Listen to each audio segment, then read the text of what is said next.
Hi friends. చక్కగా ఒక సాయంకాలం వేళ పిల్లలతో ఆడుకుందాం అనుకుని, నేను ఇలా కాంపౌండ్ మొత్తం షేప్స్ డ్రా చేశాను. వాళ్ళకి చదువుకున్నట్టు ఉండాలి, ఆడుకున్నట్టు ఉండాలని. So, different different types of shapes అన్నీ నేల మీద రాసి చాక్ పీస్‌తో వాళ్ళకి నేను చెప్తూ ఉన్నాను. సర్కిల్, స్క్వయర్, ట్రయాంగిల్, ఓవెల్ ఇలా చెప్తూ ఉన్నాను. వాళ్ళు నేను ఏ షేప్ చెప్తే అక్కడికెళ్ళి నించుంటున్నారు.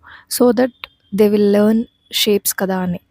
సో, మనం కూడా ఎంతసేపు టీవీలు, ఫోన్లు ఇలా గ్యాడ్జెట్స్ ఇచ్చి కూర్చోబెట్టకుండా, ఇలా కొత్తగా ఇన్నోవేటివ్‌గా వాళ్ళతో కలిసి గేమ్స్ ఆడిచ్చడము, వాళ్ళతో ఎంగేజ్ అవ్వడము, వాళ్ళతో గేమ్స్ ఆడడము ఇలా చేస్తూ ఉంటే వాళ్ళకి కూడా వాళ్ళ చైల్డ్‌హుడ్ చాలా మంచిగా క్వాలిటీగా గడిచినట్టవుతుంది.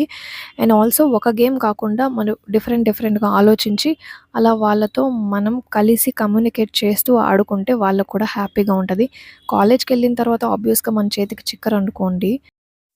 So, give them the best childhood memories.